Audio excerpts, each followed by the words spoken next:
Hello दोस्तों, राधे राधे। आप सब कैसे हैं? आशा करती हूँ आप सब बहुत अच्छे होंगे, मज़े में होंगे। आप सभी का बहुत बहुत स्वागत है हमारे न्यू ब्लॉग में। तो हो चुकी है एक नई सुबह की शुरुआत, और सुबह है ना कि बहुत ज़्यादा काम हो जाते हैं सुबह सुबह। तो पहले साफ़ सफाई के काम कर लेते हैं और उसके बाद में और काम करेंगे। पहले साफ़ सफाई से शुरू हो जाते हैं सभी घर के काम। तो आज है 19 मार्च, दिन है मंगलवार। और आप सभी दोस्तों को मेरा प्यार भरा गुड मॉर्निंग। सभी भैया दीदी हमारे अपने अपने घरों में स्वस्थ होंगे, मस्त होंगे। ईश्वर से मेरी यही प्रार्थना है कि सब अपने जीवन में खुश रहें और आगे बढ़ते रहें। आप सभी के आशीर्वाद से मैं भी ठीक हूँ। तो इधर हम लगाते हैं अब झाड़ू, और अच्छे से हमारा झाड़ू लग चुका है। अब बाहर की और लगा देंगे। फिर इधर आ गए हैं रूम में, तो मैंने कहा कि यारब को भी दवाई पिला देते हैं। फिर से यारब को सर्दी जुकाम हो गया है और अच्छे से खेल भी नहीं रहे हैं। और क्या है कि दवाई टाइम से पिलाओ तभी आराम जल्दी मिलता है। आरब तो अच्छे से दवाई भी अब नहीं पीते हैं। क्या है कि मुँह ही बंद कर लेते हैं, अच्छे से खोलते भी नहीं हैं मुँह, इतने डर जाते हैं। तो हमारा हाथ ही पकड़ लेते हैं, दवाई पिलाने ही नहीं देते हैं। बहुत ही ज़िद्दी और शरारती हो गए हमारे यारब। तो मैंने कहा पहले दवाई पिला देते हैं और तैयार कर देते हैं, उसके बाद में किसी ना किसी के साथ खेलने में लग जाएंगे और हम भी अपने कामों में लग जाएंगे। तो टाइम से दवाई भी नहीं पिला पाएंगे तो आराम भी नहीं मिलेगा। बहुत ही सर्दी हो गई है आरब को, जबकि इस टाइम मौसम चेंज हो रहा है, उसी की वजह से सर्दी हो गई है। इधर उधर का थोड़ा बहुत पानी पी लेते हैं, कुछ ना कुछ कोई खिलाते देता है थोड़ा बहुत। और क्या है कि मीठा अरब कम पसंद करते हैं, मीठा दूध भी नहीं पसंद करते हैं। और जैसे नमकीन जो भी चटपटी चीज़ है वो पसंद करते हैं। तो हमें लग रहा है कि हमारे अरब मीठी चीज़ नहीं खाएंगे, नमकीन वाली ही चीज़ें खाएंगे।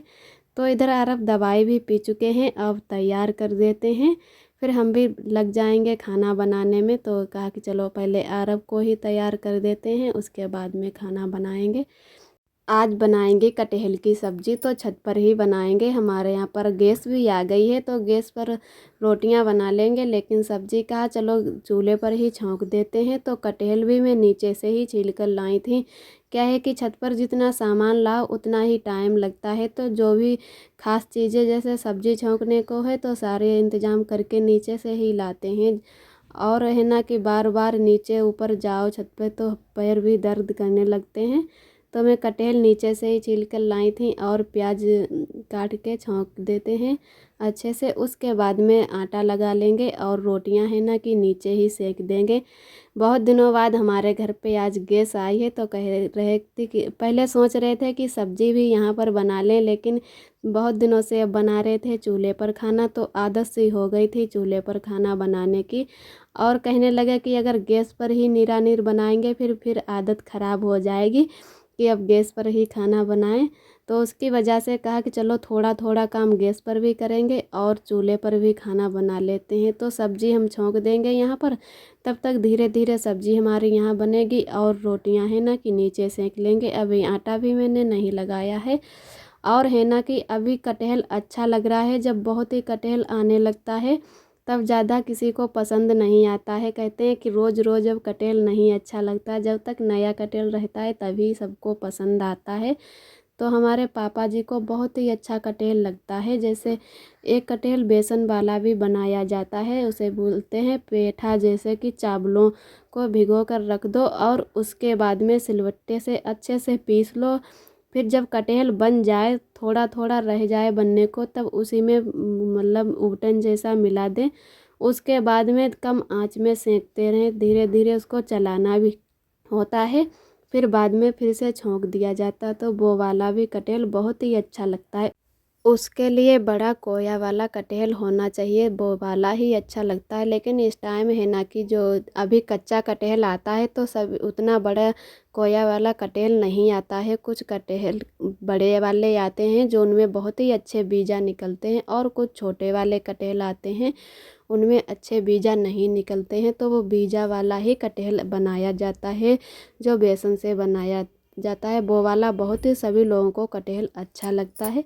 और फिर हम इधर हमारी अच्छे से सब्जी भी छौंक चुकी है। अब आ गए हैं हम नीचे, तो आटा भी लगा लेते हैं। अभी हमारे आरब भी सो रहे हैं, तो है ना कि रोटी गैस पर ही सेकेंगे, तो आटा भी थोड़ा ही मारेंगे। और रोटियां हमारी आज रखी हैं, तो है ना कि कभी कभी दोबारा भी सभी लोगों को भूख लग जाती है। दिन बड़ा होने लगा है और किसी किसी दिन नहीं खाते हैं सभी, तो आज थोड़ी ही रोटियां बनाएंगे ताकि कम ना पड़े जैसे, और ज़्यादा भी ना पड़े। अगर थोड़ी है ना कि कम पड़ जाती हैं तो गैस आ जाती है, तो कोई दिक्कत भी नहीं होती है कि कम पड़ जाएंगी तो तुरंत ही रोटियां बना लेंगे। और चूल्हे पर थोड़ी हमें दिक्कत लगती है कि दोबारा चूल्हे जलाकर रोटियां सेंको जाके, तो मतलब अच्छा भी नहीं लगता है। क्योंकि अगर सब्जी बनाओ चूल्हे पर तो जो है ना कि रोटियां भी सेंकते अच्छा लगता है, जिससे चूल्हा जल्दी जल जाता है। और अगर खाली रोटियां बनाओ तो अच्छे से चूल्हा भी नहीं जलता है, तो उसकी वजह से मतलब थोड़ा बहुत ज़्यादा कम आटा लगा लेते हैं। और गैस पे कोई दिक्कत नहीं लगती है, तो उसके लिए कम ही आटा मारेंगे। और अगर कम रोटियां पड़ जाती हैं तो दोबारा सेंक लेंगे, उसकी कोई टेंशन नहीं है। तो हम यहाँ पर आटा भी लगा के रख देंगे थोड़ी देर के लिए, उसके बाद में रोटियां बनाएंगे। और उधर हमारी सब्जी भी बन चुकी है। हम छत पे एक बार देख के आई थी, तो थोड़ी थोड़ी ही बनने को बची है, तो कहा कि तब तक रोटियां सेंकते हैं और अभी थोड़ी देर में सब्जी भी उतार के लाएंगे। तो सभी लोगों को बुलाकर भी आए थे कि सब्जी बन चुकी है और सभी लोग गरम गरम रोटी खा लेते हैं, है ना कि हमारे पापा तो सेंकते रोटी जैसे सेंकते जाओ और वो साथ में ही खाते हैं।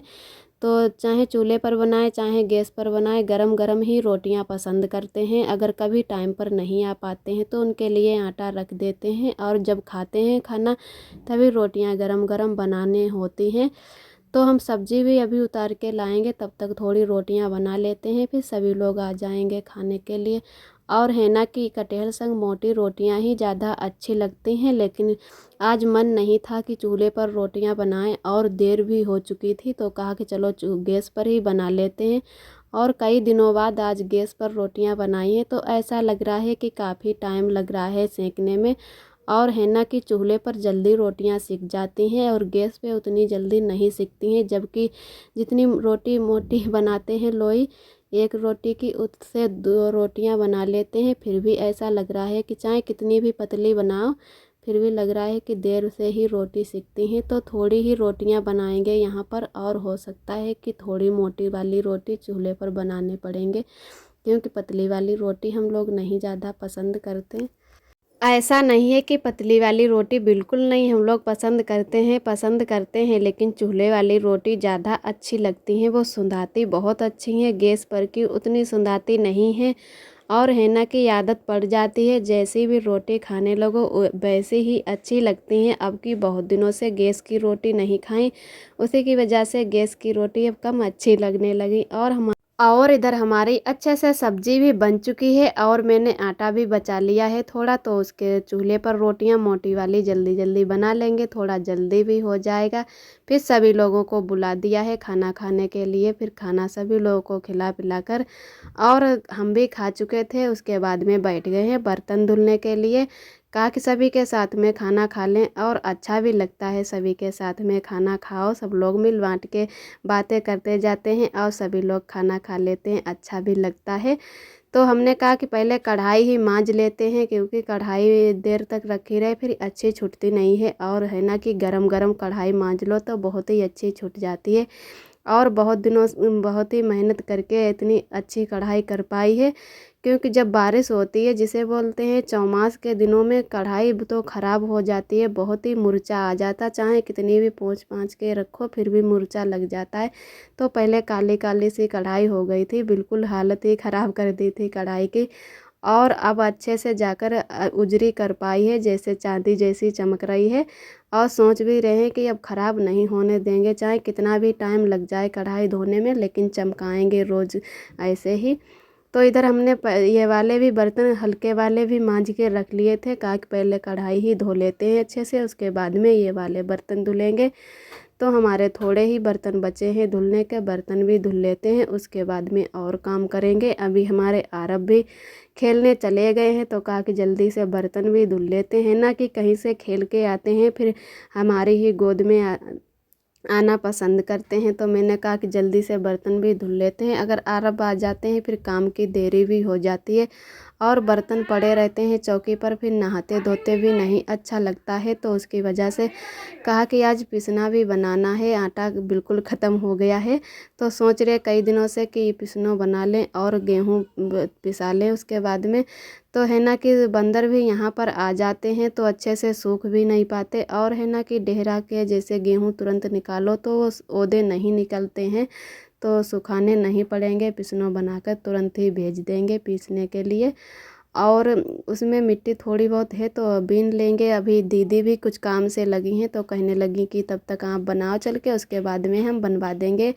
तो हम इधर बर्तन भी अच्छे से धुल चुके, और बहुत ही खुशी की बात है रोज़ तो थोड़ा थोड़ा करके पानी आता था, लेकिन आज है ना कि टंकी का पानी बहुत ही आया है। तो सारे बर्तन भर के रख लिए, टब पूरा भर गया है और तसला भी भर लिया है। वैसे तो बहुत कम कम पानी आता है, लेकिन आज बहुत ही ज़्यादा पानी आया है। तो जितने भी कपड़े थे छोटे मोटे सभी धोने लगी बुआ और ननद जी हमारी। हमने भी आरब के छोटे वाले बिछौना भिगो कर रख दिए थे, और ये आरब के पास जो एक बिछौना बिछा रहे हैं वो वाला भी मैंने भिगो दिया था कि कहा आज वैसे तो पानी चलाने में बहुत ज़्यादा दिक्कत होती है, नल में पानी बहुत कम ही निकलता है। तो वैसे बगिया में हमारी अच्छे पानी निकलता है, तो बगिया में ही ज़्यादा कपड़े होते हैं तो वहीं पर धोने जाते हैं। और जब पानी आज नहीं चलाने का हुआ तो कहा कि चलो यहीं पर सारे कपड़े धो लेते हैं। इधर आरब भी खेल रहे हैं सभी के साथ में। आरब है ना कि बैठने लगे तो थोड़ी आराम भी हो गई है और दिक्कत भी होती है। अब ये बार बार चौकी पर ही बैठते हैं तो तकने को होता है कि साबुन कहीं उठा लेते, कहीं कुछ उठा लेते हैं, और जो भी कुछ पड़ा मिल जाए बच्चों को क्या पता कि ये खाने वाली चीज़ है या ख़राब चीज़ है, तो कुछ ना कुछ खा लेते हैं, फिर खांसी आने लगती है या उल्टी कर देते हैं। और इधर आ गए हम पीछे वाले घर में। तो क्या है कि नहा भी चुके थे, पहले से पता ही नहीं था कि बनाना है अभी पीसना। तो उसके बाद में गेहूँ फटकने लगे आके हैं और नहा धो लिए थे। कहा कि मम्मी ने ज़्यादा इसमें औड़न वाली चीज़ नहीं है, जैसे थोड़ा बहुत भूसा है वो ही निकालना है। तो मैंने कहा चलो नहा चुके हैं सर से ओढ़ लेंगे तो इतनी गर्द नहीं भरेगी सिर में। और तो हम यहाँ पर फटकने लगे गेहूँ, और आरब को भी पास में बैठा लिया था, कोई खाली नहीं था कि आरब को ले ले। तो आरब भी गेहूँ खेल ले हैं सभी और आरोही भी इधर आ गई। तो मम्मी ने कहा था कि संभाल के बैठाना, देखे रहना कि कुछ खाना लें आरब, तो देखते भी जा रहे हैं। और हमारे इधर जेठानी जी भी आ गई हैं, मैंने थोड़े ही गेहूँ फटक के रखे थे अभी। और जो भी भैया दीदी हमारे चैनल पे न्यू आते हैं तो प्लीज़ लाइक और सब्सक्राइब ज़रूर करें और अपना प्यार और सपोर्ट बनाए रखें। और हमारे सभी भैया दीदी बहुत ही प्यारे प्यारे कमेंट करते हैं, सभी दोस्तों को तहे दिल से बहुत बहुत धन्यवाद। और जो भैया दीदी हमारा वीडियो देखते हैं पसंद करते हैं वो लाइक और कमेंट नहीं कर पाते हैं, उनको भी तहे दिल से बहुत बहुत धन्यवाद। और कई दोस्त ने हमारे कमेंट किया था कि दीदी आपका मायका कहाँ है। तो मैं पसगमा की रहने वाली हूँ, ज़िला लखीमपुर की, और हमारा ससुराल है पाली में, तो मैं पाली की ही रहने वाली हूँ। मैंने कई कमेंटों में बताया है तो मैंने कहा चलो आज वीडियो में ही बता देते हैं। हमारे दोस्त ने कई बार उनको कहा है कि दीदी आपने हमें बताया नहीं कि आप कहाँ की रहने वाली हो। और इधर देवरानी जेठानी दोनों लोग आके बनाने लगे हैं पीसना। कहा कि थोड़ा जल्दी हो जाएंगे दोनों लोग, अगर गेहूँ फटकेंगे तो दोनों लोग ही जल्दी जल्दी बना लेंगे। और आज का ब्लॉग दोस्तों यहीं तक है। हमारा ब्लॉग कैसा लगा कमेंट में ज़रूर बताना। फिर मिलते हैं अगले वीडियो में, तब तक के लिए।